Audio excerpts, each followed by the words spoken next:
Ok, Adolfo, podemos começar. Muito bem.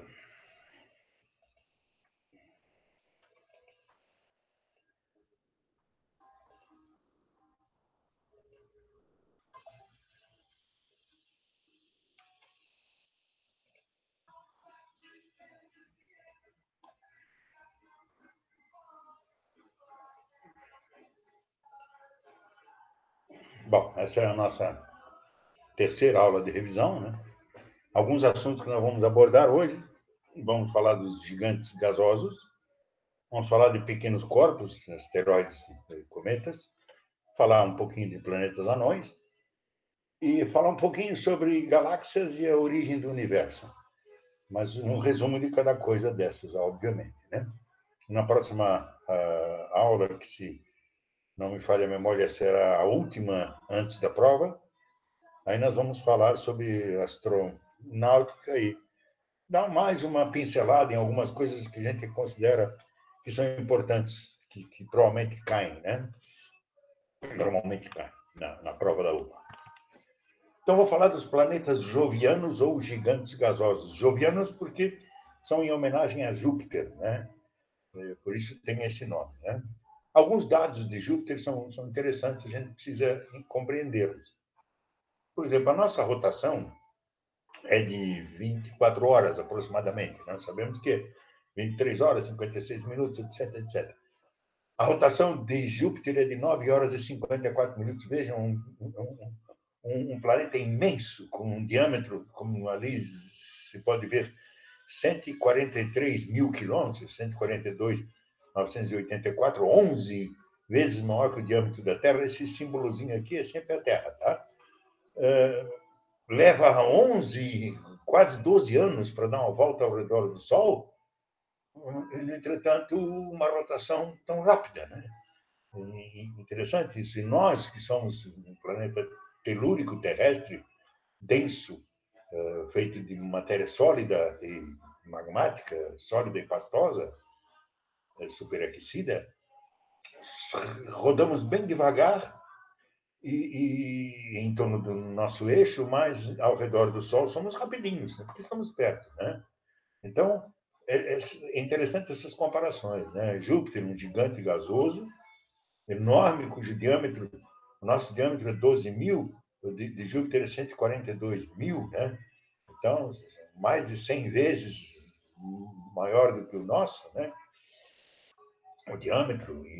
Então, isso significa que o tamanho não é documento na questão do arraste, ou seja, eu com um tamanho imenso consigo fazer uma revolução muito rápida, uma rotação muito rápida, aliás. Uma revolução lenta pela distância, é claro, né?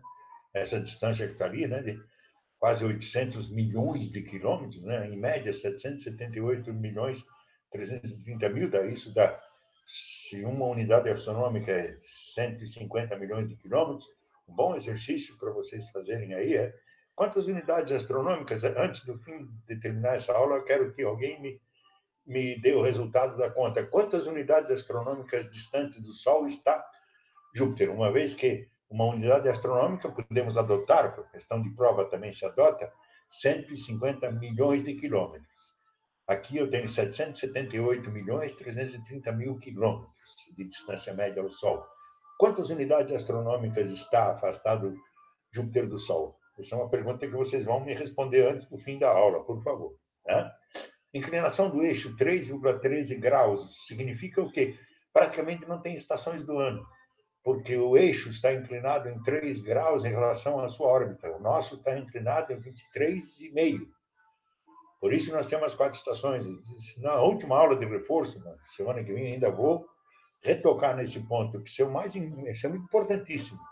As pessoas entenderem que as estações do ano não são por distância, mas sim por inclinação. Né? O pedaço fica exposto ao sol mais tempo do que o outro, ali é verão. Né? Nós estamos chegando perto do nosso verão. Né? A temperatura em Júpiter, em média, é menos 120 graus. Vejam a distância que ele está do Sol. Né? Calculem quantas unidades astronômicas. Né? Por causa disso, a temperatura é muito baixa. Quer dizer, o calor do Sol, quando chega lá nele, já se dissipou. Né? Já ficou perdido pelo caminho. Tá? Para comparar isso aí, a Terra, em relação a Júpiter, olhem só a diferença absurda de tamanho, né, entre a Terra e Júpiter. Né? Ou seja, nós somos uma ervilha perto desse gigante gasoso, né? Por isso são chamados gigantes gasosos, que são realmente enormes. Essas são as 4 luas de Galileu. São as satélites de Júpiter que Galileu descobriu com o telescópio, né? Foi uma descoberta talvez a mais importante da época, porque ele mostrou que existiam corpos girando ao redor de outros planetas, que nem tudo girava ao redor da Terra como se imaginava. Tinham corpos que giravam ao redor de outros planetas. E nós sabemos que os planetas gigantescos eles têm muitos satélites. Júpiter tem mais de 60. Aliás, há uma discussão hoje sobre o que é satélite e o que não é satélite, porque nós vamos ver daqui a pouco, eu tenho alguns exemplos de satélites de Saturno, que são rochas capturadas do cinturão de asteroides, né? Rochas capturadas da formação do sistema solar. Então, isso é um satélite? Tecnicamente é um satélite, mas na prática a gente sabe que são pedaços de rocha, por exemplo, os satélites de Marte, como nós vimos na última aula, Phobos e Deimos, né? São dois asteroidinhos perdidos que estão ali e que vão ser tragados pelo planeta. Um belo dia eles vão cair no planeta Marte, né? Já a questão do sistema Terra-Lua, se vocês se lembram, é bem diferente, porque a Terra e a Lua são formadas a partir de um choque com a Terra, e a Lua se afasta em vez de se aproximar, né? Os outros satélites, a tendência deles é caírem no planeta, eles foram capturados pelo planeta, né? Aqui eu tenho os 4 carnelianos, os 4 grandes satélites de Júpiter, que dão importância muito grande, e esse primeiro aqui, e são fotos reais, tá? Das sondas. Isso é enxofre que ele tem em cima dessa cor, estranha é cor de enxofre. Io, ele tem vulcanismo. O vulcanismo de Io se deve ao fato da imensa gravidade de Júpiter. Ele é muito, muito, muito, muito menor que a Terra, muito pequenininho, né? É o tamanho da nossa Lua, mais ou menos. E, então, um terço da Terra. Então, quando ele está perto ele está na órbita de Júpiter, o lado que está voltado para Júpiter é esticado pela gravidade, o outro lado comprimido. E as laterais comprimidas, a imensa gravidade puxa ele para frente. Isso aquece o interior dele e ele, por essa razão, expele para fora aquele interior aquecido que é gases e líquidos de enxofre. Então, não se deve visitar Io. Pode ser algum enxofre, tem um cheiro terrível e é também venenoso, né? Esse tipo de gás aí. Europa, o segundo satélite a partir de Júpiter, Io é o mais próximo dele. O segundo, Europa, que é bem próximo de Júpiter também, ele tem uma cobertura de gelo e, portanto, tem água, né? Porque onde tem gelo significa que tem água. Sabe-se que o interior da crosta dele, que é gelada, no interior tem água. Água líquida. Isso significa que há uma possibilidade de vida microbiana existir em Europa, né?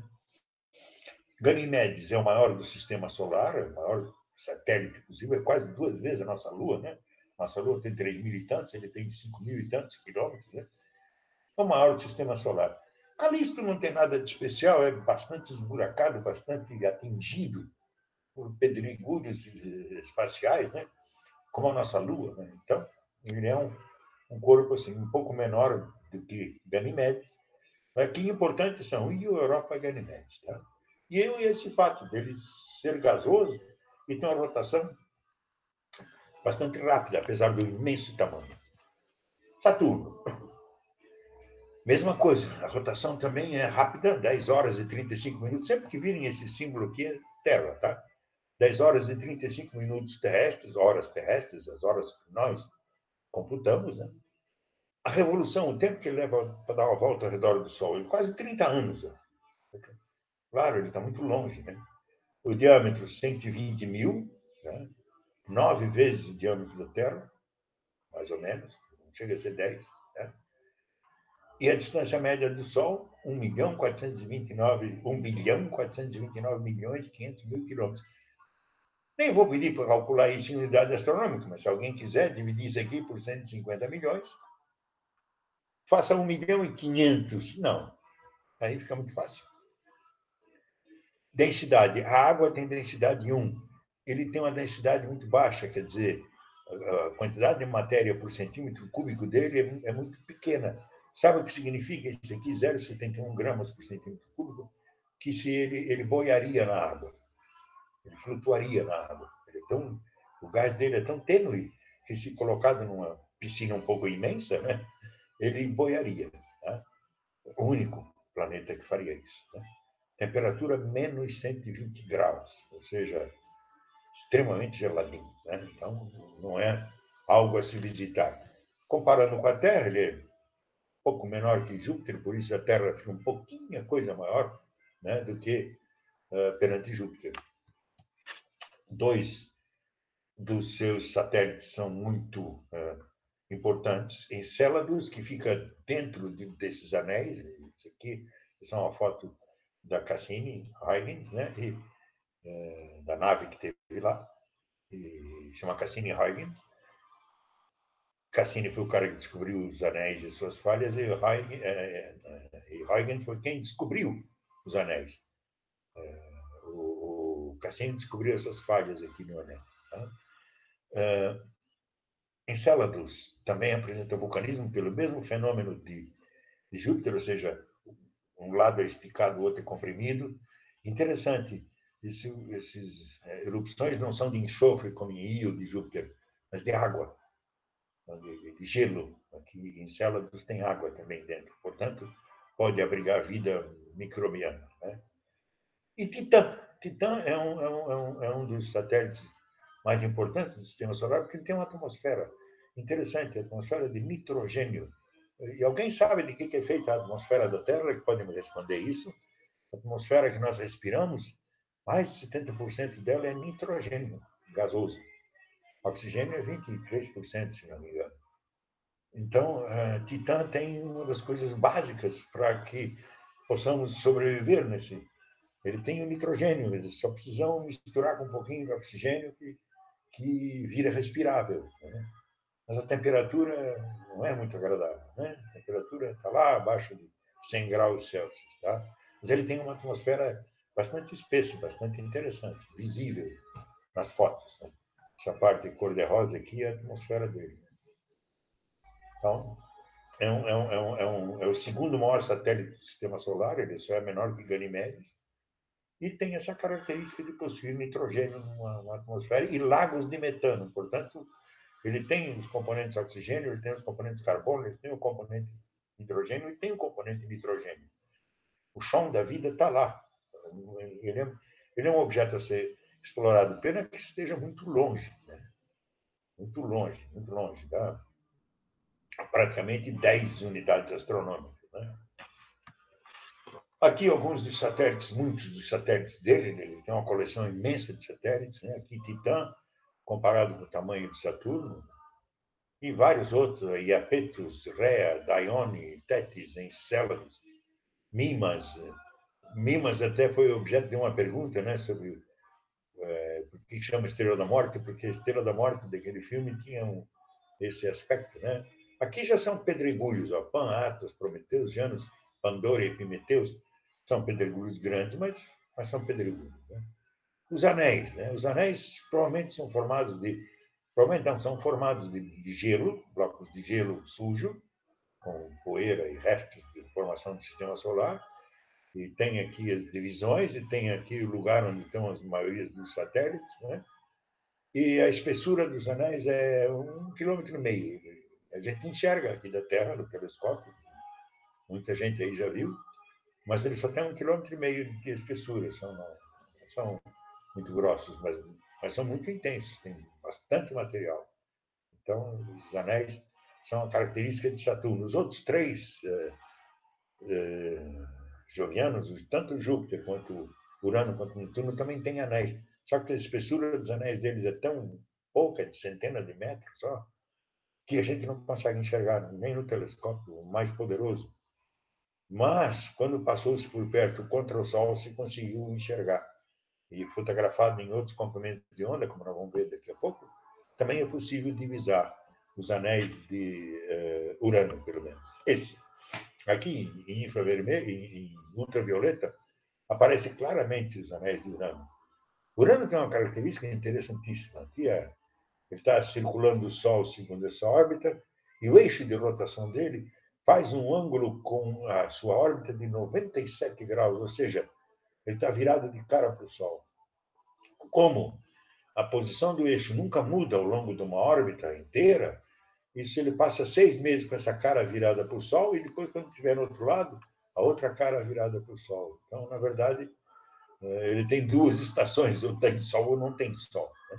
Aqui os seus principais satélites, são os nomes aqui, já tinha acabado a quantidade de nomes do Olimpo, de deuses gregos, e aqui, a partir de Urano, os nomes que foram dados aos satélites são personagens das peças de Shakespeare, né?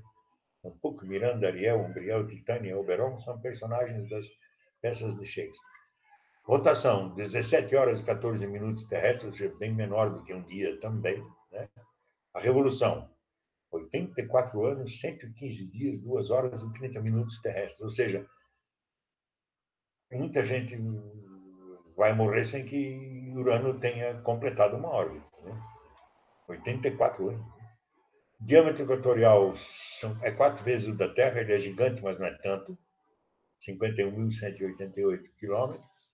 Distância média do Sol, 2.875.312.000 quilômetros. Todos esses numerinhos que vocês vão ter gravado aí, vocês podem dividir por 150 bilhões para ver as distâncias em unidades astronômicas, né? Adolfo, o meu deu de Júpiter, deu aproximadamente 5... No fim da aula, no fim da aula. No fim da aula, no fim da aula. Porque senão tu revela para todo mundo. No fim da aula, tu me fala quanto, tá bom? Eu acho que, pelo que tu falasse, parece que sim, tu acertasse, tá? Vai fazendo dos outros, vai fazendo dos outros. Matemática é importante, não tem prova da OBA que não tem alguma coisa que você tem que fazer conta. Sempre tem, tá? A densidade, a massa, a densidade é maior que a da água, portanto, ele não boiaria, né? A inclinação do eixo é essa que nós vimos, tá? Mas a temperatura, olha que desagradável, menos 220 graus. Isso já é muito mais do que qualquer sorvete que você possa imaginar, né? Comparado com a Terra, aqui ele não é tanto maior assim, né? Como os outros anteriores, né? Netuno, aqui já comparado com a Terra, o Netuno ainda é um pouco menor do que Urano, né? O maior satélite dele é Tritão, que é menor do que a nossa Lua, e o Nereida, que é bem pequeno, né? E são catalogados mais 11 satélites. Eu boto esse ponto de interrogação por causa disso. E 60 e tantos de Júpiter, e 60 e tantos de Saturno, esses 11 aqui, muitos são pedregulhos. Hoje a União Astronômica Internacional os chama ainda de satélite, didaticamente, mas se discute muito. A próxima, assim como a anterior revolução astronômica foi o fato de existirem os planetas anões, desclassificar alguns planetas e classificar outros, a próxima será sobre satélites, porque, poxa, se continuar assim, vai se descobrir 1.000 satélites em Júpiter, 1.200 em Saturno, e não tem interesse nenhum que sejam satélites, são pedregulhos, né? Que um dia serão assimilados pelo planeta, né? Leva 165 anos, praticamente, para dar uma volta ao redor do Sol. O diâmetro é 3,89, pouca coisa menor do que o anterior. A distância é de 4 bilhões e meio de quilômetros. Também dá para pensar em unidade astronômica. A moça do cálculo aí vai fazendo. Ele tem as 4 estações, ele tem uma inclinação parecida com a nossa, até maior, 30 graus praticamente, tá? E no que acontece, 29 graus e meio, né? O que acontece é que lá as estações não são sentidas como aqui, porque a distância é de tal ordem, a temperatura média é menos 223, mas chega a menos 231. Então, não tem sentido falar em estações, porque não há uma estação quente em Netuno, ou Urano ou Netuno. São estações absolutamente geladas, né? Bom, alguma pergunta sobre esses gigantes gasosos? Alguma dúvida? E que agora sim, quem calculou o diâmetro, por favor, Me diga a distância em unidade astronômica, quem tinha calculado. Pode abrir o jogo agora.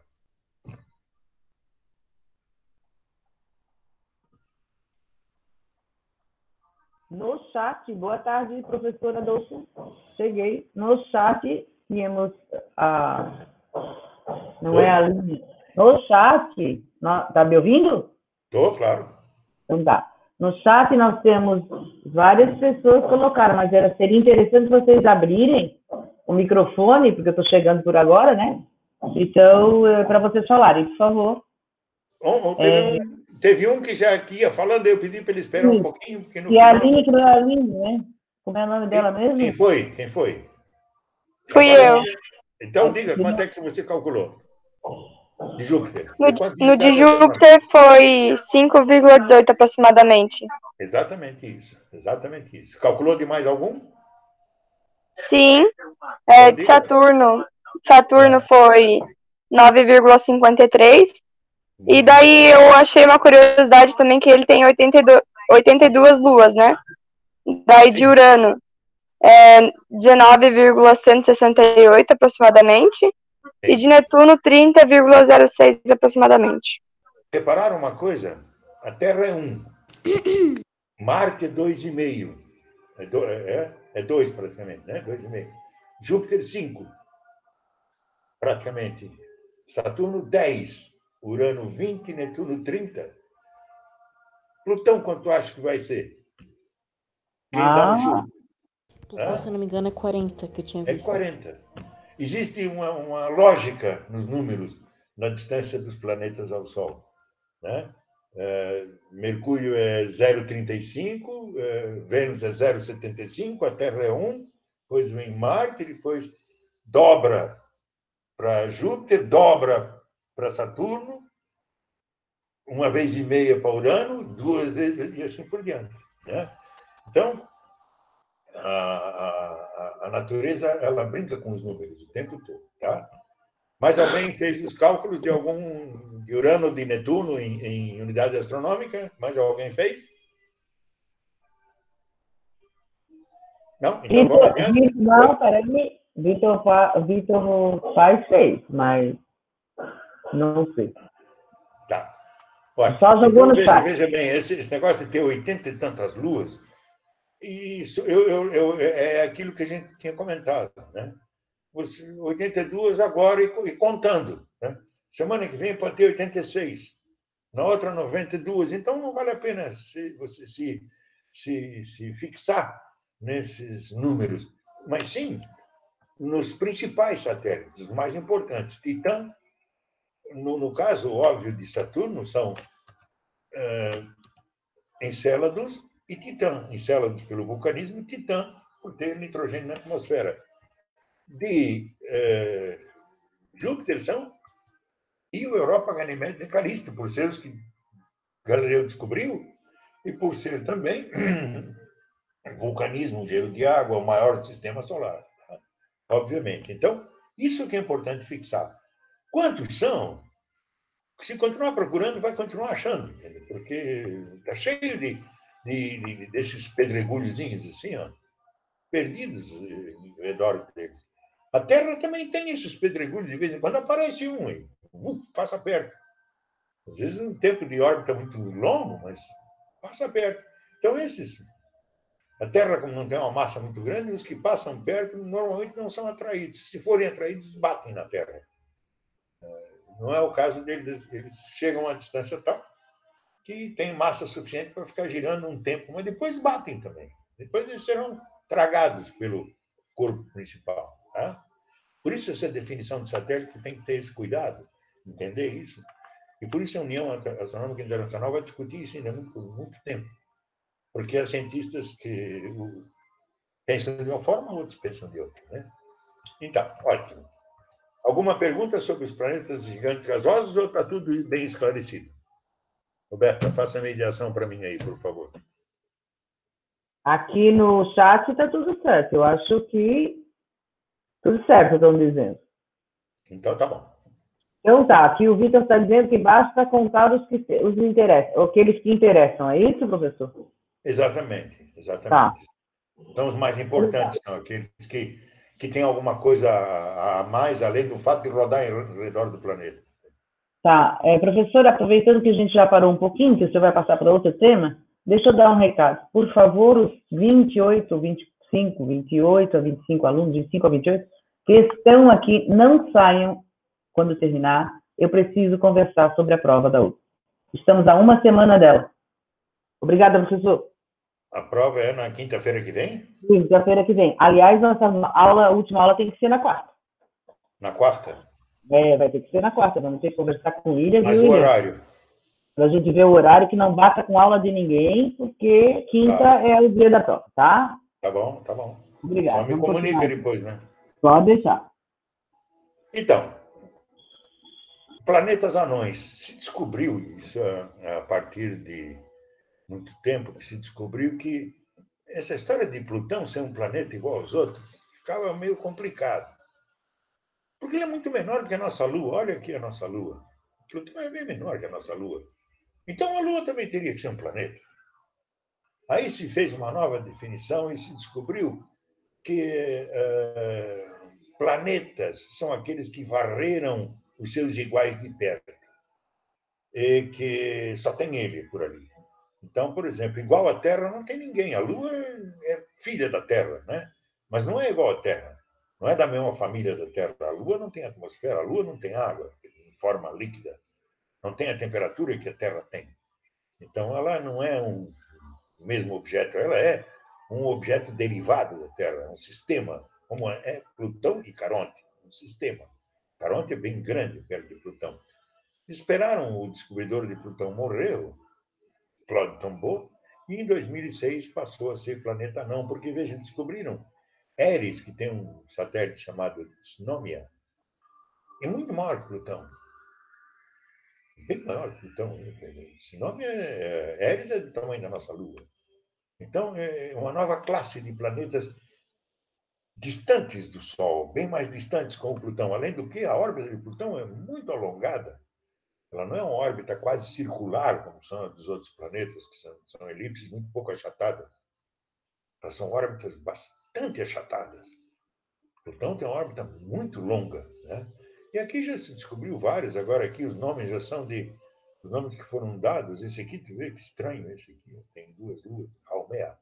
Esses nomes são de entidades de diferentes cultos. Isso aqui é do Havaí, Haumea, é uma deusa havaiana. Makemake, eu não sei da onde é, mas aqui os nomes já são de entidades de outras mitologias. Sedna, Orcus, Koar, Varuna, são nórdicos, né?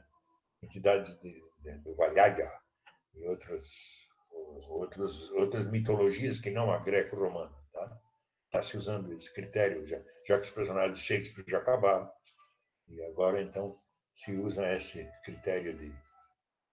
O Plutão ainda é o Hades, Caronte era o barqueiro do inferno, isso aqui ainda é grego, que é do tempo em que ele era planeta. Ainda, né? Foi descoberto em 1930. Né? Mas hoje já se sabe que ele não pertence à classe dos planetas, mas sim à dos planetas anões. Onde é que eles ficam, esses planetas anões? Né? Aqui fica o sistema solar interior, onde é chamada heliosfera, porque aqui o vento solar atua bastante. Tá? Então, Mercúrio, Vênus, Terra, Marte, Júpiter, Saturno, Urano, Netuno estão sujeitos ao vento solar. Mas aqui chama termination shock, quer dizer, aqui termina a influência do vento solar e tem a heliopausa, ou seja, eu tenho zero de vento solar aqui. A nossa nave que mais longe foi está mais ou menos aqui, ó, Voyager 1. Tá? Ela está saindo da heliopausa, ou seja, ela está entrando num espaço interestelar. Mas além, ainda até 100 mil unidades astronômicas, aqui unidades astronômicas, está vendo? Ó, Terra 1, Saturno 10, aproximadamente, né? Até 100 mil unidades astronômicas existe a nuvem de Oort, que é de onde vêm os cometas. A maioria dos cometas, os não periódicos, vêm daqui, aqueles que só passam uma vez. Que ele é empurrado pela Alfa do Centauro, que é a estrela mais próxima. Quando o Sol e a Alfa de Centauro viajam ao redor do centro da galáxia, uma viagem que demora, cada volta do Sol leva 220 milhões de anos, volta ao redor do centro da galáxia, mas ele viaja. E a Alfa de Centauro também, um perturba o outro. Aqui é uma outra estrela. Tá? Quando um perturba o outro, perturba essa nuvem de cometas que tem aqui fora do sistema solar exterior, né? E um cometa desse é empurrado aqui para dentro. Vem aqui, dá a volta no Sol e vai embora. Normalmente nunca mais volta, ou por outra. São períodos de volta dele de milhões de anos. Como nenhum de nós vive milhões de anos, nunca vamos saber se voltou ou não. Esse aqui é o fato. Não tem nenhum ser humano moderno vivo com 1 milhão de anos, ou registrou alguma coisa há 1 milhão de anos no passado. Né? Nós sabemos que não. Então, da nuvem do Oort, vêm os chamados cometas não periódicos. E entre a nuvem de Oort e Urano e Netuno, vêm os cometas, que também tem por aqui, chamados periódicos. Eles vêm, dão uma volta no Sol, voltam, vêm, dão uma volta. Mais ou menos daqui, ó. Se a órbita de Netuno lembra uns 80 e tantos anos de Urano, 84 anos, né? Aqui 29 anos e 84 anos, o Halley, o cometa de Halley, dura 76 anos, ele vem daqui assim, mais ou menos.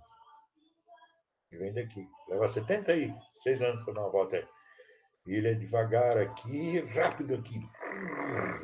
Devagar, devagar, devagar. Rápido, devagar, devagar, devagar. Quanto mais perto, né, mais rápido, quanto mais longe, mais devagar. Para dar uma volta. Ok? Alguma dúvida com relação a esse fato? De onde estão os corpos no sistema solar? Alguém tem alguma dúvida? Por favor, Roberta, faça a intermediação. Não tem. Aqui o Vitor colocou, foi lançada na década de 70, né? O que, Vitor? 76. 76. Tá. A Voyager? Oi? Como? A Voyager 1 foi lançada no ano de 76, eu tô anotando aqui. Isso. A Voyager 1 e a 2, foram duas, né? Muito bem, Natan. A 2 foi para o outro lado, ela não aparece nesse desenho. A 2 veio para cá. Mais nada, professor. Tá tranquilo agora aqui. Ok, então vamos adiante. Isso. Agora vamos falar das estrelas. O que é uma estrela? O Sol. O que é o Sol? É uma imensa esfera de gás hidrogênio, basicamente, tá? Cuja força de gravidade mantém a esfera unida, porque é muito material junto, e isso segura, né? E como isso ocasiona uma pressão muito grande aqui dentro, empurra matéria contra matéria, matéria contra matéria, num espaço tão pequeno no núcleo, que o que acontece é uma reação nuclear aqui, hidrogênio vai se transformar em outro material, no caso hélio, com temperatura e pressão altíssimas, né? Aqui no centro do Sol são 15 milhões de graus, mais ou menos, tá? E isso faz com que hidrogênio se transforme em hélio, e hélio em carbono, e assim por diante. E essa pressão dessa reação equilibra com a pressão da gravidade, faz com que a estrela fique do tamanho que está. Mas acontece que um dia, essa pressão interna vai ganhar da externa. Mas a força que é gerada no núcleo vai ser maior do que a força de coesão da matéria. E aí a estrela vai sofrer um baque final. A nossa estrela são 333 mil vezes a massa da Terra. São 1 milhão e 300 mil vezes o volume, o tamanho da Terra. E são 28 vezes a força de gravidade da Terra. Então, imagina se você pudesse pousar na superfície do Sol, você pesaria 28 vezes mais do que pesa aqui na Terra. Os magrinhos não ia ser problema, mas para os gordinhos como eu, ia ser problemático, eu não ia conseguir dar um passo, né? 28 vezes mais pesado eu seria, né? É claro que, obviamente, não tem, como o Sol não tem superfície lisa, assim, dura, terráquea, telúrica, você nem chegaria perto do Sol, seria incinerado, obviamente, né? Mas, para comparação, se pudesse andar na superfície do Sol para dar um passo, isso é uma coisa absurda. A força é necessária, né? E o Sol é uma estrela pequena, gente. Olha ali, o Sol está aqui, está vendo? Está vendo esse pontinho aqui? É o tamanho do Sol. Olha, Pollux é maior, Sirius é maior, Rigel é maior, Aldebaran é bem maior, Betelgeuse é muito maior, Antares é enorme, Pistol é... Agora, essa WWCF, então, imagina o tamanho dessa estrela. Muito grande. Vejam bem, esse é o Sol, né? Esse é a estrela maior que se conhece, WWCF. A constelação de Cefeida tem duas estrelas gigantescas. Gigantescas mesmo. O que acontece é que um gigante... Prof, Oi? é WC Frei? Como? Não é o nome da gigantesca? Essa aqui, WWCF. Ou VVCF. Em português, como não existe a letra W, eles resolveram VVCF. Mas pode chamar de WWCF, que dá na mesma. Tá? Mas essa aqui, eu não sei nem quantas vezes ela é maior que o Sol, mas imagina esse pontinho, quantas vezes cabe aqui dentro. Né? Imagina só, né? E o Sol, né? Só para que vocês lembrem-se, é 1.300.000 vezes maior que a Terra. Agora, quantos trilhões de vezes essa estrela é maior do que a Terra? Claro, há um preço a pagar. Gigantes têm que comer muito para sobreviver. E as reações... Oi? Tem uma pergunta. Sabe-se o diâmetro dela, não? Nem ouso falar o diâmetro dela aqui, porque não Não, caberia. né? Não, Tem né? tantos zeros que não caberia aqui, né? Ia Tá confundir certo. a turma. Tá Basta bom. olhar essa figurinha aqui, ó. Olha ali o Sol, ó, tá? Uhum. E olha ela. Não, mas veridicamente os astrônomos conhecem o diâmetro dela. Conhecem. Então, quem tem dúvida, procura para ver se consegue ler o número. Não, isso é uma pergunta que não se faria. Não, né? Centenas de trilhões de quilômetros. É uma pergunta que Ah, a pessoa não ia nem, eles não iam conseguir nem escrever isso na prova. Entende? Não, com certeza. É só para título de Centenas curiosidade. de trilhões de quilômetros. É algo assim impensável. Se o Sol já é 1.300.000 vezes o volume da Terra, imagina essa estrela. Então, não tem como você imaginar. Né? Imagina o Sol aqui, ó, a Terra aqui. A Terra é uma fraçãozinha, é 1.300.000 vezes menor do que esse ponto. O que acontece? Que estrelas desse tamanho vivem pouco. Tá? Por isso, não procure planetas habitáveis perto dessas monstruosidades. Brilho e luminosidade, chamado de magnitude visual e magnitude absoluta. Nos importa principalmente a magnitude visual, que é aquela com a qual a gente enxerga o astro, com os olhos. A mais brilhante, segundo os gregos, recebia o número 1, pois a segunda colocada, a terceira, a quarta, a quinta, a sexta, a olho nu eu enxergo bem até a sexta colocada. Dali por diante eu não enxergo nada, mesmo porque os gregos não enxergavam dali para diante, porque os olhos não enxergam isso. Na cidade, nós enxergamos até magnitude 3, no máximo. As estrelas a gente enxerga até a terceira colocada. A quarta, a quinta e a sexta a gente não enxerga, porque a poluição luminosa não permite. Tá? Mas houve um camarada que, depois que inventaram o telescópio, passaram a ver estrelas que antes não enxergavam. Essa aqui é uma fotografia com telescópio. Tem muita estrela aqui que nossos olhos não enxergariam jamais. Pô, nós precisamos aumentar essa escala. Aí o sujeito chamado Norman Pogson, ele descobriu que o brilho da primeira, da campeã mais brilhante, era 100 vezes o brilho da menos brilhante. Ele fez análises fotográficas, comparou os brilhos e viu que essa aqui era 100 vezes mais do que essa aqui. Tá? E aí ele disse, então tá, se o brilho da primeira sobre o brilho da segunda são quantos espaços? 1, 2, 3, 4, 5. Entre o 1 e o 6 tem 5 espaços. Para isso serve raiz, pessoal. Raiz quinta de 100, porque aqui é 100 vezes menos brilhante que aqui. Então, cada um é 2,512 vezes mais brilhante que o anterior. Então, eu posso continuar aqui, eu passar para o 7, para o 8, para o 9, para o 10, porque eu sei que o espaço será, a magnitude 7 será 2,5 vezes menos brilhante que a magnitude 6. Aqui eu sei que a magnitude 0 será 2 vezes meia mais brilhante que a magnitude 1. E essa escala de brilho e luminosidade pode se estender para ambos os lados. Então, por exemplo, o Sol em magnitude menos 26, porque é a coisa mais brilhante que a gente enxerga. A lua cheia é menos 12, menos 13. Vênus é menos 4, máximo brilho. Sírius é um pouco menos que zero. A estrela polar, que para o hemisfério norte é importante, para nós não, é enxergável a olho nu. A magnitude dela é 3, mais ou menos. Né? O limite do olho nu é 6. Do 6 até o 25, tem telescópios comuns. Depois aqui o telescópio de 5 metros, e aqui o do telescópio Hubble, um pouco menos de 29. Tá? E o que é, então, magnitude absoluta? Em vez de ser aparente, é aquela que eu enxergo nos olhos com o telescópio, o limite do olho nu é aqui. Mas a magnitude absoluta é se eu botasse todas as estrelas na mesma distância de mim.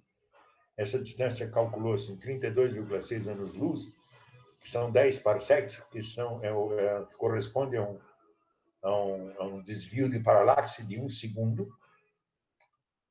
Como seria a magnitude visual aparente de cada uma? Por exemplo, o Sol, se eu for colocar o Sol a 32 anos-luz do lugar que ele está e olhar para ele, vai ser uma de quinta grandeza.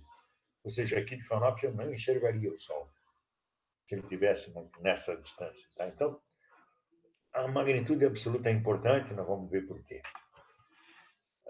Nos mapas estelares, a magnitude visual é representada pelo tamanho do sinal gráfico, bolinha branca. Isso já caiu uma vez numa prova da uva, que eu me lembro, Roberto. Aqui é o Orion, tá?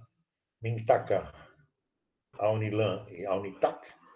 Cai bastante disso. Mintaka, Na simulação. Oi? Foi mal. A Mintaka é onde passa o Equador Celeste, tá? Na revisão, semana que vem a gente fala mais um pouco sobre isso. Aqui está Betelgeuse, Bellatrix, Rigel e Sahif. E aqui a nebulosa do Orion, tá? Então, esse é o guerreiro Orion, né? Como visto do hemisfério norte, que para nós ele está de cabeça para baixo. A magnitude é representada pelo tamanho do sinal gráfico. Então, qual é a mais brilhante aqui dessa constelação? É Betelgeuse. A segunda é Rigel. A terceira é Aunitak, depois Mintaka, depois Aunilan, depois Bellatrix, depois Sahif, e depois aqui a nebulosa do Orion. Ou seja, quanto maior a bolinha branca no desenho dos mapas estelares, ou bolinha preta, ou seja lá, né? A cor que for, mas o tamanho da bolinha diz a magnitude visual dela, tá? Ok? Mesmo aquelas que a gente não enxerga, eles colocam no mapa. Enxerga com o telescópio, você bota lá. Né? Durante muito tempo, até o século XVII, de uma constelação, a mais brilhante chamava Alfa, que era uma letra grega. Até ômega, né? Alfa, beta, gama, delta, até ômega. A última era ômega. Então, por exemplo, na constelação do Escorpião, a mais brilhante é Antares. É a Alfa do Escorpião. Isso aqui é em latim, tá? Isso aqui significa Alfa do Escorpião. Mas como essa notação dos mapas antigos é em latim, se preservou em latim. Então, Antares, nós em português dizemos que é a Alfa do Escorpião, mas é a Alfa Scorpii. Até isso funcionou bem até o século XVII, mas a partir do evento de 1609, do Galileu e seu telescópio, até o século XIX, a coisa mudou de figura. O alfabeto grego não foi mais suficiente, acabou, tinha estrelas muito além do ômega, né? Aí começou a se usar as letras, né, do alfabeto normal, do alfabeto ocidental. Por exemplo, existe uma estrela chamada Acrux. Quem é a Acrux? Dentro da Alpha Cruxis, que é a estrela de Magalhães, a mais brilhante do Cruzeiro do Sul, na verdade, essa mais brilhante são 4 estrelas, perto, agarradas uma à outra. É um sistema de estrelas interligado, uma orbita a outra. E elas são, então, a B, a C e a D. Dentro da Alpha Cruxis, eu tenho a B, a C e a D. Hoje, a partir do século XX, só referência à posição, né? 2, 3, 9, 8, por ali, para a extensão reta da declinação. Hoje, não se dá mais nome para a estrela, porque são tantos bilhões de estrelas conhecidas que não tem mais sentido dar nome. Né? Nome ficam aquelas mais famosas que se eternizaram porque elas dizem alguma coisa do passado daquela região do céu para nós. Então, aqui eu tenho, por exemplo, a magnitude visual, sempre que for m minúsculo é visual, tá? E não absoluta, e a distância em anos-luz da estrela. Por exemplo, Sirius, que é a alfa do Cão Maior. O que significa que ela é a alfa do Cão Maior? Que é a mais brilhante? É a mais brilhante da constelação de Sirius, com certeza. Magnitude negativa, menos 1,58. Ou seja, ela é mais do que a mais brilhante que o nosso olho enxerga. Ela é muito mais brilhante. Tá? Antigamente, Sirius era magnitude 1. Era a primeira colocada, mas depois do Norman Ponson, que tem aquela escala, ela passou para menos 1,58. Distância, ela está a 8,6 anos-luz de distância. Né? Agora vejam que estrela incrível que é Canopus, porque ela é alfa da Carina, aqui no hemisfério sul, a Carina, tá? Carina do navio. E ela tem 0,86 na magnitude, ou seja, magnitude pouca coisa maior do que zero. E ela está a 1.200 anos-luz. Imagina se ela tivesse a 8,6, a magnitude dela seria de uma lua cheia. A Canopus, a alfa da Carina, ela está muito, muito, muito, muito, muito mais longe que Sirius. E é quase tão brilhante quanto. Tá? Rigel Kent, alfa de Centauro, essa é a distância, assim por diante. Vega, alfa da Lira. Ó, vejam, todas essas aqui são estrelas muito brilhantes. Né? Todas elas que a gente enxerga a olho nu. Rigel, a beta do Órion, 900 anos-luz de distância. Ou seja, ela estivesse perto também, seria mais brilhante que Sirius, né? Se ela estivesse na mesma distância que está Sirius. Essa aqui também, Agna, beta do Centauro. Todas as estrelas aqui, ó, que aqui estão mencionadas, são do hemisfério sul. O hemisfério norte as enxerga também, é claro, mas muitas delas, quem enxerga bem somos nós, bem em cima da nossa cabeça. Tá? A maior parte das estrelas brilhantes está no hemisfério sul. Isso nós ganhamos no hemisfério norte. Agora, o que é uma constelação? Quando a gente olha para o Cruzeiro do Sul, a gente vê essas 5 estrelinhas, né? A estrela de Magalhães, a Beta, a Gama, a Delta, etc, etc. Quando eu olho daqui, eu vejo isso. Mas, na verdade, no espaço, elas não estão assim. Elas estão distantes uma da outra. Parece que estão no mesmo lugar, mas não estão, porque eu estou olhando daqui, ó. Essa está aqui. Né? A mais próxima é a Epsilon, é a intrometida. A mais distante é a Beta. A estrela de Magalhães é mais ou menos distante, a Rubídia. Então, no espaço, elas estão longe uma da outra, só que umas são tão mais brilhantes que as outras que parecem que estão todas no mesmo lugar, mas não estão. Tá? Aqui as distâncias em linha reta que elas se encontram. Mas aqui a gente enxerga dessa forma, Entendido? Então, as constelações não existem como tal. Diga. Adolfo, perfeita essa explicação. Das melhores que eu já encontrei. Para explicar por que elas parecem, né? É uma aparência só. Para nós, é que a gente está vendo. Para nós, a gente acha que é uma constelação que elas estão tudo agarradas. Os antigos achavam isso. Uhum. Eles não tinham como calcular essas distâncias. Hoje nós temos como calcular. Lembra do desvio de paralaxe, das supernovas, etc., que são a maneira como a gente calcula a distância das coisas. Tá? Exatamente. Então, hoje nós sabemos que essa aqui é a realidade. Não existe isso aqui lá numa parede assim, pregado. Não, está uma aqui, outra lá, outra lá, outra lá. Outra lá. Muito bom. Das lanternas, né? A lanterna fraquinha perto e a lanterna poderosa longe. Vai ter o mesmo brilho para nós. Né? Muito boa essa explicação. Muito bem. Ô, professor. Oi. Na página abaixo, agora você acabou de mudar. Lá embaixo, na última, uma reta numérica explicando onde elas estão? Como? É uma reta numérica? Aqui? É. Sim. É só em módulo, não tem direção e sentido, tá? Só o valor numérico da distância, tá? Aqui tem direção e sentido, tá vendo? Ok? Entendido? Quer dizer que a de cima, professor, para cima, para baixo, reto, é isso? Aqui tem a direção e o sentido. Além do módulo, tem o sentido, tá? Direção e sentido. Embaixo aqui, ela colocava uma reta. Aqui é a posição relativa, tá? Tá. Entre elas. Aqui é como são, na verdade. Ok. Multiplicidade, que é uma boa parte a maioria das estrelas. O Sol é uma exceção, sabiam? A maioria das estrelas está em sistemas múltiplos, assim, sistemas chamados binários, mesmo que sejam 3, 4, 5 estrelas, chamado binário. Por exemplo, Sirius. Sirius não é só Sirius. Tem A, B e C. São 3 estrelas que estão girando em torno de um ponto comum. A Sirius C e a Sirius B, inclusive, tem planetas. A Sirius C, o planeta já tem até um nome, Xilantia. O Sirius B não deram nome ainda, não sei por quê. Então, a maioria das estrelas estão interligadas entre si. Essas, sim, estão próximas umas das outras, tá? Mas a gente enxerga da Terra como se fosse uma só. E vê Sirius está apenas 8 anos de luz. Então, 8 anos de luz a gente acha pouco, mas é uma distância enorme. Tão enorme que eu não consigo, a olho nu, enxergar as 3. Eu só consigo enxergar as 3 com poderosíssimos radiotelescópios. Visualmente, nem consigo, porque essa aqui, provavelmente, se vocês é um anã marrom, e essa aqui é uma vermelha pequena, né? Uma proto-vermelha pequena. Então, a gente enxerga mesmo a A no telescópio. As outras duas só com radiotelescópio, para descobrir que elas existem, e esses aqui também. Existem os aglomerados abertos, onde elas estão próximas umas das outras, assim, sem uma ordem, e os globulares, nos quais elas estão muito próximas umas das outras. Esse aqui é o Ômega de Centauro, tem 1 milhão de estrelas aqui, e tão próximas, formam uma bola.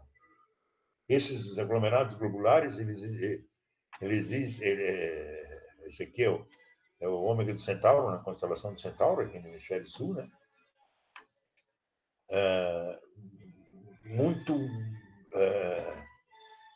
Esse aqui está a 26 anos-luz de distância da Terra, mais ou menos. Ele ocupa a periferia da galáxia, o halo da galáxia. Eles são resultados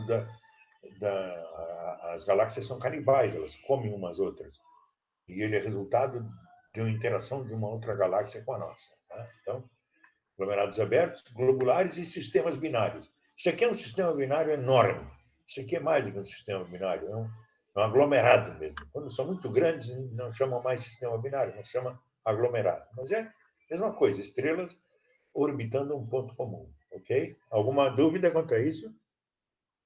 O Sol é exceção, gente. O fato da estrela do Sol ser solitária é uma exceção, tá? Eu não acredito que aqui nesses planetinhas possa existir vida, porque tem muita estrela em cima. Tem uma pergunta. Oi, diga. A estrela, eu não sei falar direito, tá, professor? Cancri 55. Está Cancri 55. Está em uma constelação? Câncer. Câncer? Câncer. Ouviu, Otávio? Câncer, constelação de Câncer. Cancri é câncer, tá? Tá. Ok, professor, obrigada. Há uma outra classificação para as estrelas que diz respeito à temperatura da superfície. É uma maneira de se dizer, porque a estrela não tem superfície, né? Ela é gás, então não dá para pisar nela. Mas a parte externa dela, a temperatura lá no núcleo, por exemplo, no núcleo do Sol, a temperatura é 15 milhões. Mas quando chega na parte de fora do Sol, essa baixou para 6 mil. Depois, na coroa solar, aumenta de novo para mais de 1 milhão. Então, são processos que acontecem, né? Existem estrelas tipo O, B, A, F, G, K, M, L e T. Aqui a temperatura de superfície é entre 25 mil e 50 mil graus. A cor é azulada, a estrela típica é Mintaka, lá do Órion, tá? O interior aqui, no núcleo dessa estrela, deve ser aproximadamente 50 milhões de graus. Tá? B, tipo B, um azul mais clarinho. Rigel, também lá do Órion, tá vendo? Com essa temperatura. A branca Sirius é bem poderosa, lá no interior também, é mais de 20 milhões de graus. Próximo também é bastante. Aí vem o Sol, cujo interior é 15 milhões, e cuja parte externa varia entre 5 e 6 mil, né? As K e as M, né?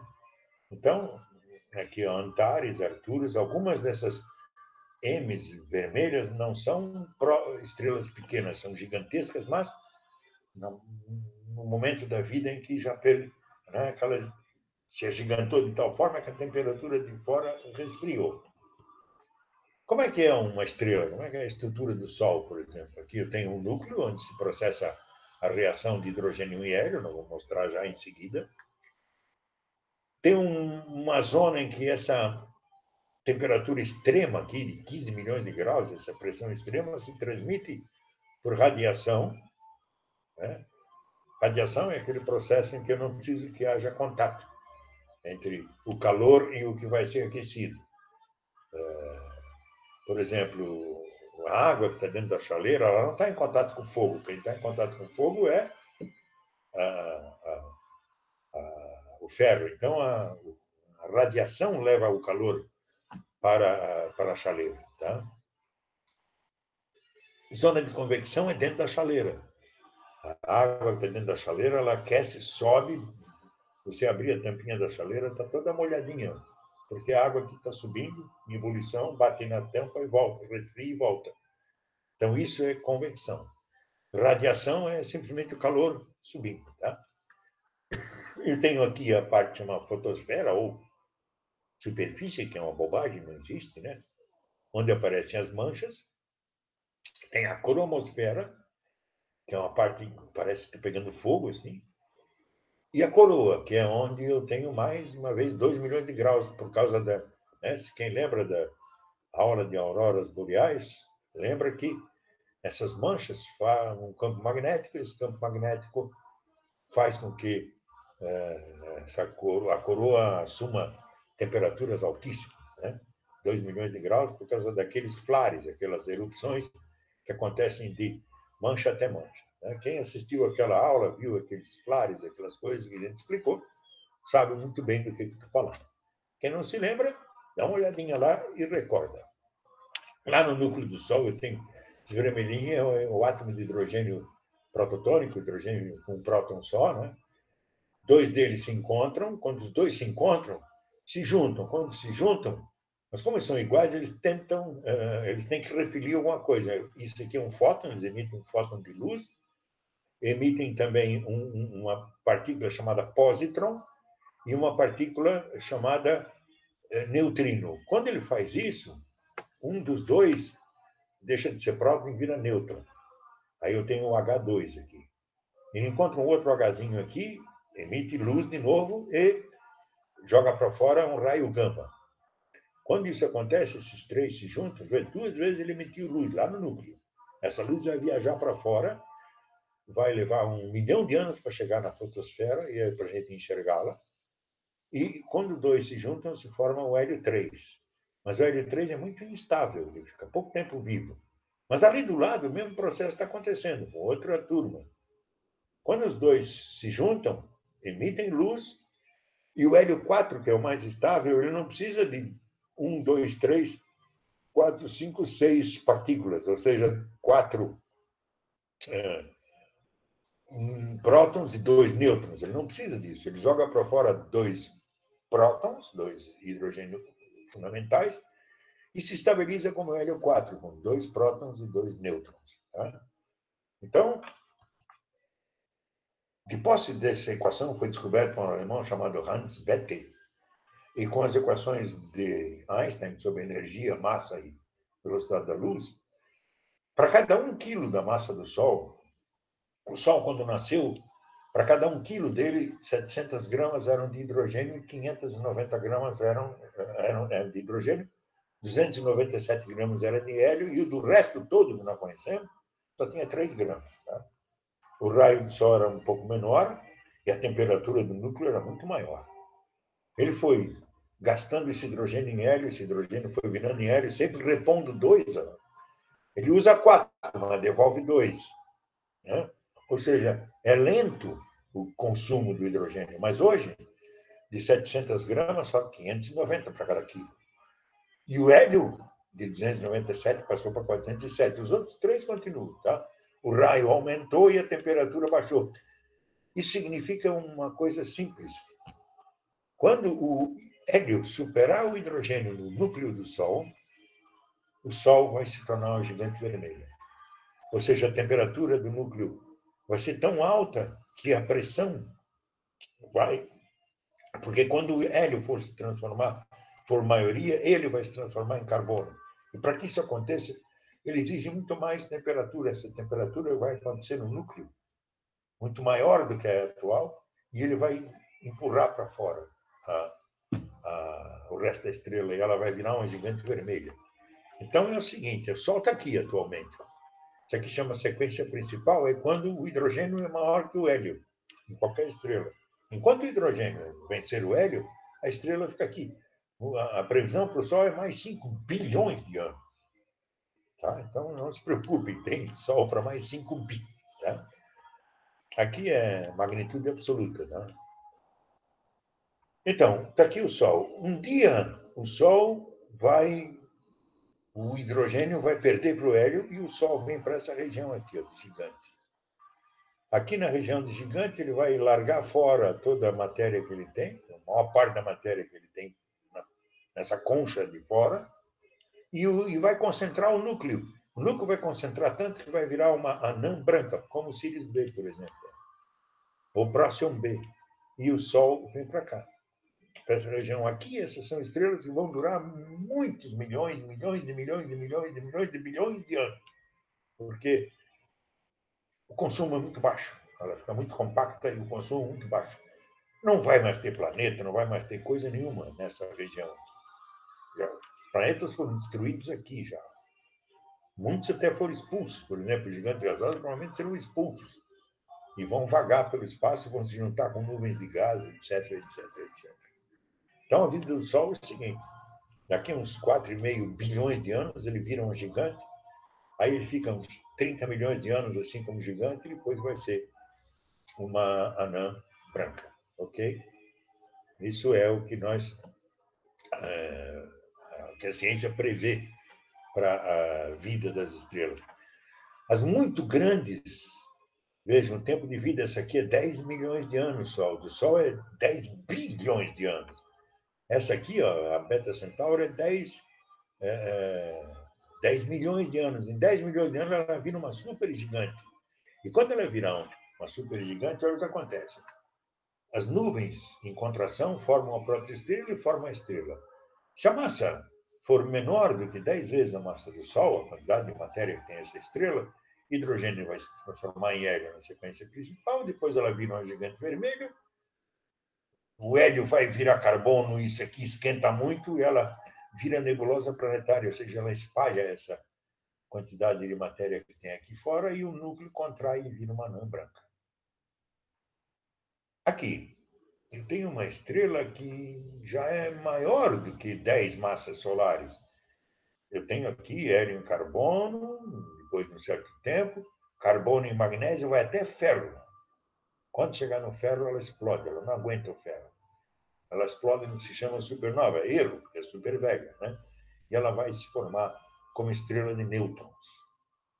Mas se a massa dela for maior que 25 massas do Sol e obedecer um critério chamado raio de Schwarzschild, não importa aqui agora, ela vira uma estrela Wolf-Rayet, uma variável, em uma explosão de supernova espetacular e pode vir a gerar um buraco negro. É tão grande essa explosão que fica em vez de ficar uma estrela de nêutrons ou uma anã branca, fica um buraco negro no lugar dela.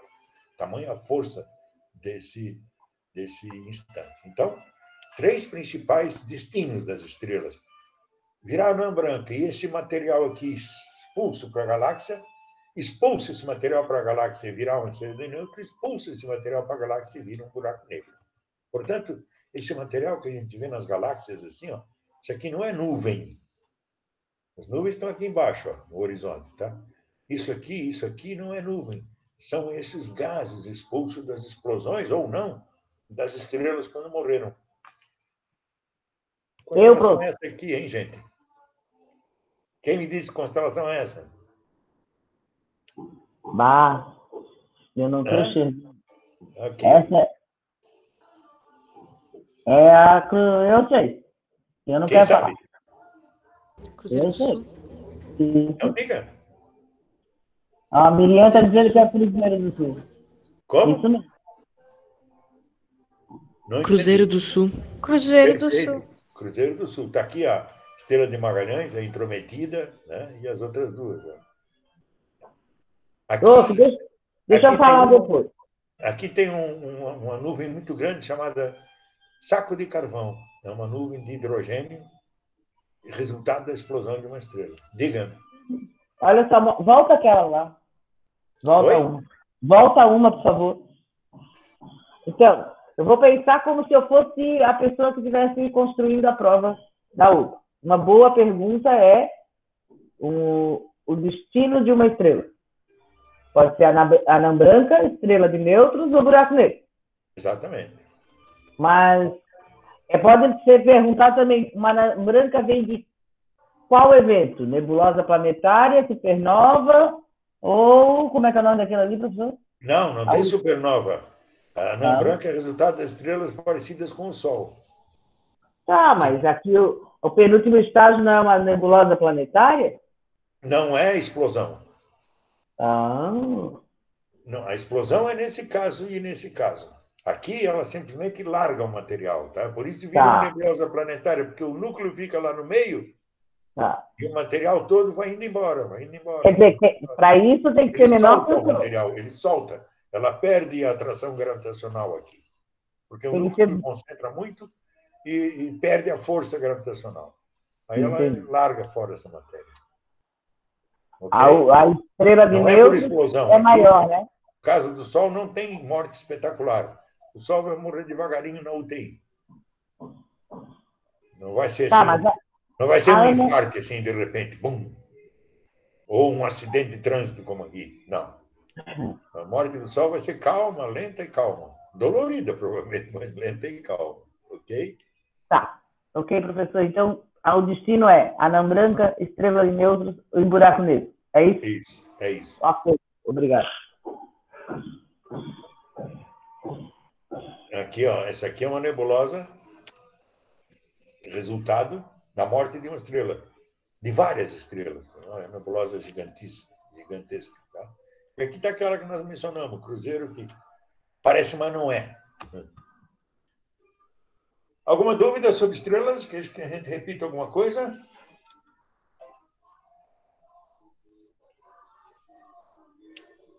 Não? Professor, no caso, peraí.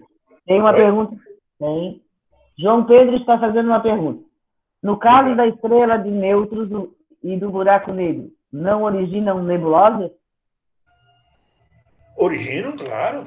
Ah, tá. Essa não nebulosa planetária, mas nebulosa irregular, assim, ó. Ah. A planetária é só as estrelas pequenas, como não tem muita força, aquilo vai soltando devagar, entenderam? Aqui não, aqui ocorre uma explosão violentíssima. E se espalha para tudo que é lado. Aqui vai devagarinho. Aqui é repentino e repentiníssimo. Explosões fantásticas. Não é o caso da nebulosa planetária. Tá, a Graciele, professor, eu queria que o senhor lembrasse o Urano, né, que nós vimos ainda há pouco, tem seu nome em homenagem a quem mesmo? Urano era o céu, o grego. Céu? Céu, a Terra era Gaia e Urano era o céu, era o marido de Gaia. Marido da Terra, então, no caso. Hã? Marido da Terra. Era o marido da Terra. Ok. Obrigada, professor. Então, galáxias. Galáxias contêm milhões, até bilhões de estrelas, de milhões a bilhões. Existem galáxias pequenas e enormes. Né? A nossa tem 200 bilhões de sóis, de estrelas. Existem galáxias até 800 vezes maiores do que a nossa. Tá? Além disso, elas contêm gás e poeira da morte das estrelas, todas essas partes escuras nessa galáxia chamada NGC 4414, porque são tantas galáxias que se sabe que o New Galaxy Catalog, ou seja, um novo catálogo galáctico. Só nesse novo catálogo aqui, essa aqui é o número 4.414, centenas de milhões de galáxias. Né? Então, cada ponto claro aqui é uma estrela, e cada borrãozinho desse é gás e poeira, resultado do que? Da morte de estrelas anteriores. Então, aqui dentro a vida das estrelas está continuamente se refazendo. Né? Ela vira uma estrela, dura aí alguns bilhões de anos, outras duram só milhões, e aí ela já explode e manda esse material de volta para cá. Como a galáxia fica girando em torno do centro, esse material vai se juntando, se juntando, se juntando até que nascer um novo sistema estelar, como o nosso, nasceu a 4,5 bi. Né? Nossa galáxia tem uns 10 bi, mais ou menos, né? Ou mais um pouco até. Que tipo de galáxia existe? Existem as galáxias chamadas espiral, essa aqui é Messier 100, tá? O nome dela. Existem as galáxias elípticas, que parecem uma elipse, essa aqui é a IC 1101. Essa galáxia maravilhosa, chamada que é tipo lenticular, que ela é bem fininha, com 2 halos enormes, um embaixo e um em cima, é chamada de sombreiro. Existem as espirais barradas, essas aqui são as espirais comuns, as espirais barradas que tem uma barra aqui no centro, em vez de um núcleo redondo, ele é barrado. Existem as galáxias irregulares, tá? Que têm uma forma bastante particular dela mesmo. Tá?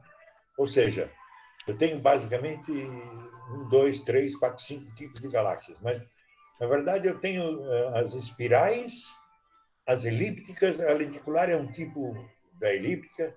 A elíptica se divide em 7 tipos. A lenticular é o tipo mais estreito de elíptica. E as irregulares são meio termo entre uma e outra. Elas não são nem uma coisa nem outra. Uma coisa interessantíssima, as galáxias interagem umas com as outras. Essas várias fotos tiradas pelo telescópio espacial mostram que galáxias se aproximam e se juntam e passam a formar um novo sistema galáctico, né? A nossa galáxia Via Láctea e a galáxia de Andrômeda, que fica aqui perto, 2,5 milhões de anos-luz, é a mais próxima gigantesca que nós temos, estão se juntando. Se prevê que daqui a 2 bilhões de anos elas comecem a se juntar. Mas quando elas se juntam, o interessante é que elas não há um choque de estrelas. As estrelas vão se acomodando gravitacionalmente. E elas passam a formar um novo conjunto galáctico. Entende? Os núcleos podem, às vezes, se juntar. Os núcleos, como aqui, se juntam. Mas as partes externas vão só se acomodando. Então, o que acontecerá quando a Via Láctea e a Andrômeda se juntarem é que o céu vai alterar. Mas não vai alterar de um dia para o outro. Ele leva milhões, bilhões de anos para que isso aconteça. Nós temos que entender que o universo funciona tendo a seu favor um negócio chamado tempo. Coisa que nós não temos. Porque nós vivemos 80, 90 anos e deu. Mas o universo vive quanto quiser, né? Ou seja, tem tempo para que tudo isso aconteça. Então, as galáxias também se juntam. Ah, mas o universo não está expandindo? Tá, mas localmente se juntam. Quem está muito perto se atrai. Quem está muito longe se afasta. Essa que é a realidade do universo. Tem 2 perguntas aqui, professor. Então, por favor. O Thierry, ele pergunta, mas como é que a gente diferencia a galáxia e a nebulosa? São meio que parecidas. E o Lorenzo... Parecidas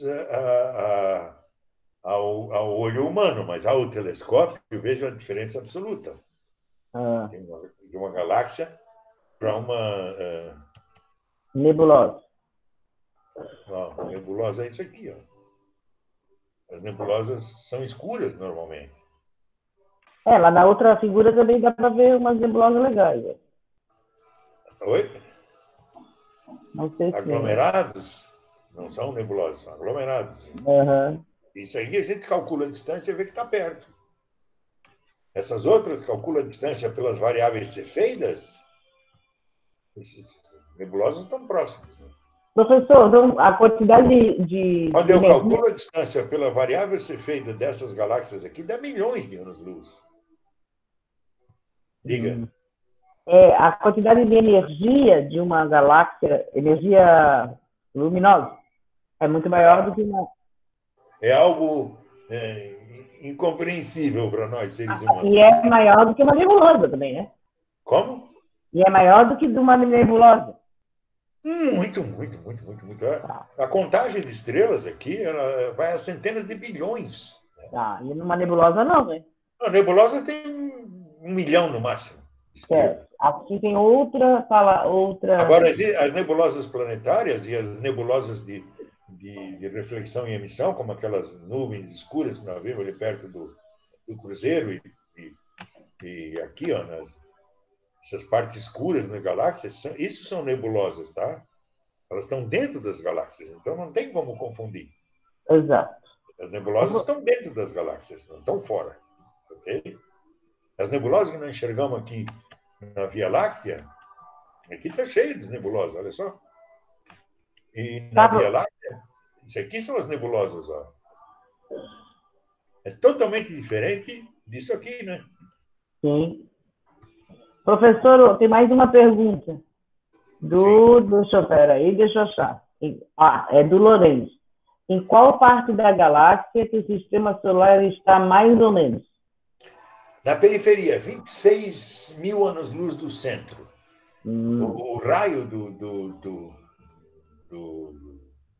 da nossa galáxia é aproximadamente 50 mil anos-luz, o raio. Tá? Nós estamos quase no fim do raio, quase perto da parte de fora. Eu já mostrei isso. No slide recente aí. Mas eu, na semana que vem, mostro de novo. Essa é uma boa questão. Está 26 mil anos-luz do centro, tá? Bem na periferia, para nossa sorte. Porque se a gente estivesse no centro das galáxias, sabe o que existe? Buraco negro. Buraco negro. Então, no centro nós não estaríamos não sobreviveríamos, tá? Estamos longe do centro. No centro a concentração de estrelas é muito grande. Foi uma química que descobriu isso, né? Foi esse ano? Como? Não foi uma química que descobriu isso? Ganhou o prêmio. Está naquele das mulheres que ainda faremos um dia. Faremos depois da nossa prova. Tá bom. Chegamos nela, tá? Tá bom. Ok, obrigado. Tá? Muito bem. A gravidade, o Einstein descobriu também que é um corpo, ele faz com que o espaço-tempo ao seu redor se deforme e, por isso, os corpos orbitam uns aos outros. Usando as equações de Einstein e as de Newton da gravidade, se descobriu uma coisa impressionante. A velocidade de giro das estrelas ao redor do centro da galáxia, aqui, a galáxia de Andrômeda, essa que está a 2,5 milhões de anos-luz da nossa galáxia e está chegando perto da nossa, essa galáxia aqui, ó, M101, quem descobriu foi a Lucretia Herschel, Caroline Lucretia Herschel, lembra? Nós falamos dela. A irmã do William, ela que descobriu essa galáxiazinha aqui. Então, aqui a velocidade de rotação da galáxia, né, em quilômetros por segundo. Tá? No centro é zero, ou seja, está parado, o buraco negro ali do centro está parado. Mas começou a se mensurar e a calcular pelas equações tanto de Einstein quanto de Newton, e calculou-se que essa seria a curva da velocidade, ou seja, a velocidade teria que ser menor. Quanto mais distante do centro, menor a velocidade. Se alguém pegar um barbante, amarrar um peso na ponta do barbante e girar, quanto maior o pedaço do barbante, menor vai ser a velocidade, porque maior área vai ter que correr aquela pedrinha. Quem duvidar, faça isso. Com um barbantinho curto, eu giro aquilo numa velocidade incrível. Se eu dobrar o tamanho, já a velocidade é menor. Ok? É fácil de entender isso, né? Então, calculando pelas equações da gravidade, por essa ideia do barbante com a pedrinha, isso aqui que devia ser a velocidade das estrelas, quanto mais longe elas estivessem do centro. Entretanto, quando se foi medir, se descobriu que isso aqui é que acontecia. Ou seja, a diferença é muito grande da velocidade calculada, ou que deveria ser, como a do barbante, para a velocidade que é. Então, a quem se deve isso? A uma massa. Onde é que está essa massa? Ninguém sabe onde é que está essa massa. Se chama de matéria escura. Péssimo nome, porque não se trata de escura. Se trata de matéria não identificável. Porque nem sempre eu consigo identificar matéria só pela luz. Identifico por ultravioleta, por raio gama, por radioastronomia, pela própria movimentação da gravidade. Quando a gente descobre a distância que uma estrela se mexe, a gente sabe o tipo de planeta que tem ali. E acontece que aqui, no caso das galáxias, todas as galáxias apresentam uma velocidade externa muito maior do que deveria ser. O Sol apresenta uma velocidade muito grande em redor da galáxia. Não deveria ser bem menor. Então, o que causa isso? Não se sabe o que causa. Aí se adotou esse nome terrível, matéria escura, porque a gente pensa numa matéria escura, como esse fundo do slide aqui. E não é o fato. É matéria não detectável. Eu não conheço essa matéria, não tem método que consiga detectar essa matéria. Então, ela não é escura, ela é simplesmente não detectável. Tá? Esse é um grande mistério. Quem descobrir essa questão, com certeza, será um prêmio Nobel. O universo, por sua vez, teve lá um período chamado Big Bang, quando ele começou, teve uma imensa inflação, ele já vira mais ou menos infinito aqui, né? Tem a idade das trevas, quando a luz está prisioneira, depois a luz se liberta, mas isso aqui tudo é frações de segundo, tá? Todo esse tempo aqui, frações de segundo. E aí ele começa a expandir, a crescer, a crescer, a crescer, a crescer. Mas a crescer é uma taxa constante. Aí se desenvolvem os planetas, galáxias, etc, etc. Aí, de repente, quando chega aqui mais perto de onde nós estamos, ele acelera profundamente, ele começa a crescer muito mais do que crescia aqui. Não sabe quem causou isso. Ótimo. Vamos dar um outro nome errado. Energia escura. É um nome idiota. Porque não se trata de uma energia escura, se trata de algo que nós não conseguimos detectar. Tá? No caso das galáxias é a matéria escura, no caso do universo é a energia escura. São dois nomes para mostrar a nossa ignorância. Nós não sabemos o que está causando isso. Nós não sabemos o que causa a aceleração das estrelas na periferia da galáxia, nós não sabemos o que causa a aceleração da expansão do universo. Nós não temos a menor ideia. O tamanho do universo, a expansão do universo, hoje já ocorreram 13,77 bilhões de anos desde esse ponto, mas ele continua acelerando essa expansão. Cada vez ele está aumentando mais rápido. Por quê? Não se sabe por quê. O que se calcula é que no início do universo tinha 63% de matéria escura, provavelmente 10% de neutrinos, que é matéria comum, 15% de fótons, que é matéria transformada em energia, e 12% de átomos, de matéria bariônica.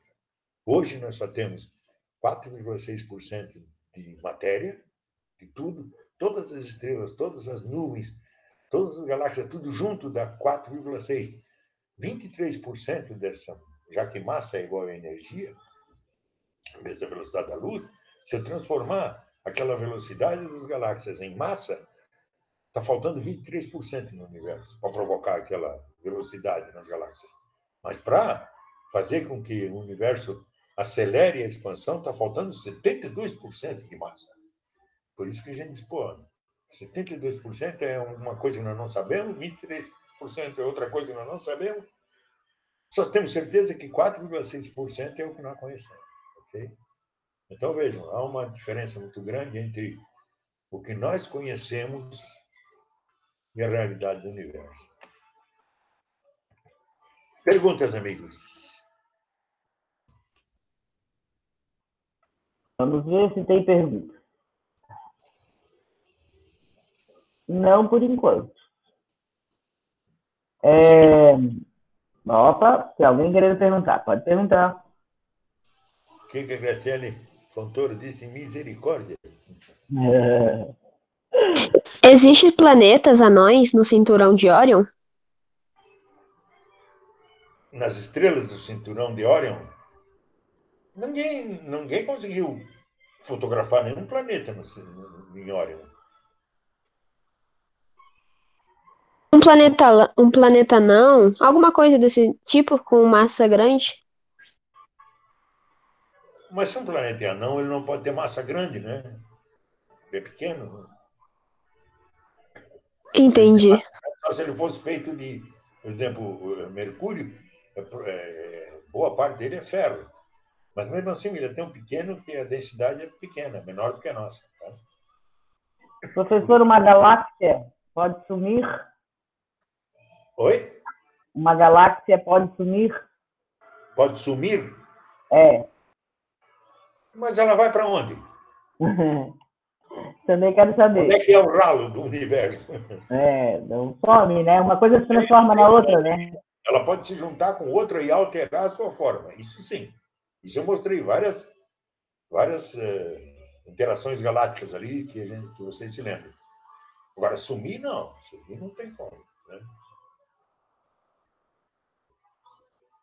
Ok, eu acho que é isso. Professor, semana que vem, eu vou conversar com o William, né, que está nos ouvindo, para a gente fazer na quarta, num horário que não tenha live de professor nenhum, para que todos possam estar aqui de novo. Você me comunica por WhatsApp, por favor. Comunico, sim, senhor. Pode deixar. O William também aqui pelo próprio Gmail, que daí eu já fico melhor. É melhor assim. O que a Graciela está perguntando ali? Se não tem como então, sozinha? Não. Sim, tem. Tem muitas galáxias não serão canibalizadas. Canibalizadas. E carnibalizadas. Muitas não serão. A nossa será pela Andrômeda. Não é que uma vai comer a outra, elas vão se juntar em uma nova galáxia. Ok. Valeu, professor. O William pode parar a gravação e vocês não saiam que eu quero falar com vocês. A próxima aula, essa de quarta-feira, eu vou fazer ela bem curta e mais para que a turma pergunte, tá? Mais para que as dúvidas anteriores à prova, e você também, Roberta, né? Tá. Pegando com eles durante a semana, quais as maiores dúvidas, o que Eu tenho para mandar